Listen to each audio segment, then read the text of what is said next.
भाई लखनऊ महोत्सव तो है ही अद्भुत चीजों का मिश्रण। जी हाँ, यहाँ पे आपको अलग अलग स्टॉल दिखेंगे। कुछ स्टॉलें तो ऐसी भी होती हैं जो किसी ना किसी ने स्पॉन्सर की होती है, कुछ स्टॉलें ऐसी होती है जो दूर दराज से लोग आते हैं बताने के लिए कि हमारे कल्चर में क्या क्या है।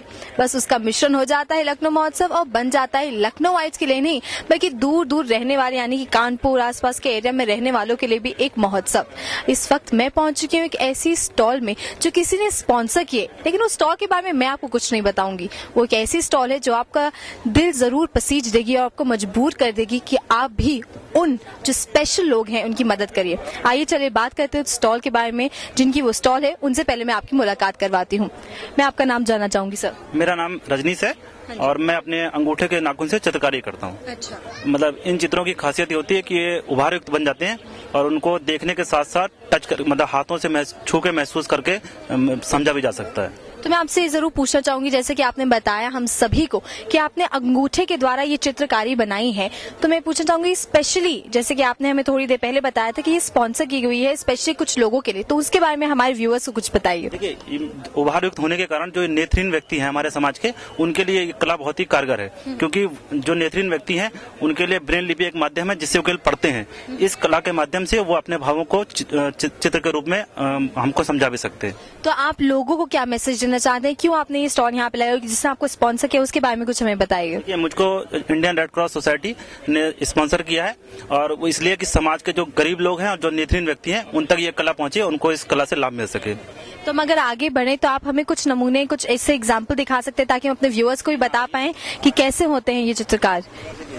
जिस प्रकार से देखिए हम लोग बचपन में ABCD पढ़ते हैं, उसी प्रकार से जैसे A से उनको हम नेत्रहीन व्यक्तियों को एप्पल समझा सकते हैं। इसको आप जैसे ध्यान से देखेंगे कि इसको इसमें ऐसे टच करते हैं तो ये उभार युक्त महसूस होता है। इस प्रकार नेत्रहीन व्यक्ति इनको समझ सकते हैं।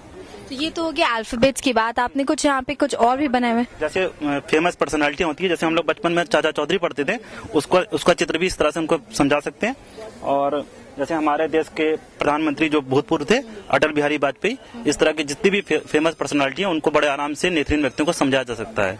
तो आपके पास ये जो कॉन्सेप्ट था ये कैसे आया, कैसे आपने सोचा कि आपको ऐसे लोगों की मदद करनी चाहिए? लेकिन एक आपका चलिए प्रोफेशन भी है, लेकिन आपने उस प्रोफेशन को ऐसा प्रोफेशन चुना जिससे आप लोगों की जो नेत्रहीन लोगों की मदद कर पाए, इसके बारे में हमें कुछ बताइए। देखिए, बचपन से मैं चित्रकारी करता था, लेकिन बाद में जब मैंने नाखून से चित्रकारी शुरू करी तब मुझे महसूस हुआ कि ये जो कला है अच्छी तो है दिखने में, साथ में नेत्रहीन व्यक्तियों के लिए कारगर है। तभी इसको मैंने बढ़ावा दिया और फिर मैं जिला अधिकारी जी से मिला और इसलिए उन्होंने ये वाला जो स्टॉल है मुझे निःशुल्क आवंटित भी किया है। तो ये क्या पहला ऐसे बार हुआ लखनऊ महोत्सव में जो ऐसी स्टॉल लगी है जहाँ पे ऐसा कॉन्सेप्ट आया है? जी हाँ, ये पहली बार हुआ है। पहली बार हुआ। हाँ जी। तो मैं आपसे जरूर पूछना चाहूंगी कि जो आपने जिस तरीके से चित्रकारी बनाई है, आपने जिस तरीके से पोस्टर्स के दूसरों के थ्रू लोगों को बताने की कोशिश की है कि आखिरकार यहाँ पे क्या क्या चीजें मिलती हैं, कैसे आप नेत्रहीन लोगों की भी मदद कर सकते हैं, उसके लिए मैं आपका तहे दिल से और thenewsbond.com जो व्यूअर्स है उसका शुक्रिया अदा करना चाहूंगी कि आपको नहीं पता कि आपने एक बहुत बड़ा सोशल वर्क कर दिया है। हम जरूर अपनी लाइफ में इतना मशहूर हो जाते हैं, मसरूफ हो जाते हैं कि हमें ये नहीं पता होता कि दूसरे लोग हैं जो हम जिनकी मदद कर सकते हैं। भावना कपूर, thenewsbond.com, लखनऊ।